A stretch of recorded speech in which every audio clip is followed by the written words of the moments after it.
The COVID-19 pandemic brought a new pace to education and made the swift transition from face-to-face instruction and learning to self-directed and distance learning.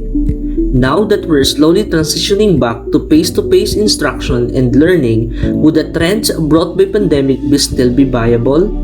Is the use of self-directed and interactive digital modules beneficial to the students?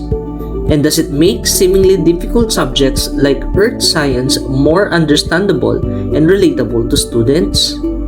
These are just some of the questions that I have on my mind when conducting this study that I am honored to present to you. This study, titled Development and Validation of E-SelfIMo E-Learning Self-Directed Interactive Module in Earth Science, is a response to the challenges and needs of new normal education and 21st century learning. These E-SelfIMo are digital, self-directed, and interactive modules developed by the researchers and validated by students and a panel of experts recommended for use in teaching and learning earth science. As we know, the crisis brought by the COVID-19 pandemic initiated a digital transformation in education which would typically take years to be fully implemented. As the world transitions to blended online learning, there are also radical changes in the delivery and approach in learning. More and more educators and learners are leaning towards self-directed learning, and even though the interest for self-directed learning has skyrocketed during the pandemic, researchers have already noted its importance several years ago. As the benefits of self-directed learning are emphasized, teaching strategies and tools to support this type of learning are being pushed through. Anchored on Sustainable Development Goal under Inclusive and Equitable Education and Education 4.0, which stated that when students learn by engaging technology in a meaningful learning environment setting, they do not learn from technology but learn using technology. One of the important educational innovation in instructional design that can complement the traditional face-to-face instruction and help students have the opportunities to explore and experience learning on their own is the program instruction in module form. This is where computer-assisted program like the Kotobee software program enters the education sector. Kotobee allows educators to create, upload, share digital or electronic learning modules to facilitate learning and teaching even a distance learning setup.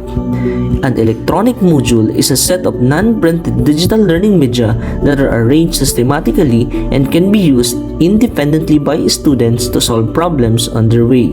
Using this type of materials will not only make lesson more interactive but also help students and teachers, specifically with subjects that are usually considered difficult when being taught through the traditional teaching and learning approach like earth science. The research conducted to answer these questions was done using the developed and validated E-SelfIMo for earth science. Likewise, this study utilized the research and development method by Gall et al. To develop e-modules in earth science using Kotobee software. These methods compose of 6 different pieces shown in the diagram below. In addition, this study sought assistance from an 8th panel of experts who evaluated the developed E-SelfIMo. The study also used 25 randomly chosen grade 12 senior high school students as a part of the small-scale trial to evaluate the developed E-SelfIMo and the test to be used in the large-scale trial. While 53 grade 11 senior high school students enrolled in the electronic module distance learning class in one of the public high school in Sorsogon, Philippines for the school year 2020 to 2021 served as the main respondents for the large-scale trial. For the data gathering and analysis, the following processes were used. A total of 8 E-SelfIMo on selected topics for earth science were manufactured using Kotobee software, making the e-modules and learning experience more interactive and meaningful. Second, experts and students' evaluations shows that the developed E-SelfIMo follow the prescribed guidelines of Department of Education for instructional materials and allow the users to engage in self-directed learning effectively and with use. This was further supported by the result of the unfair sample t-test in the pre- and post-test of control and experimental group, from which the weighted mean scores in the post-test of the experimental group is higher as compared to the control group.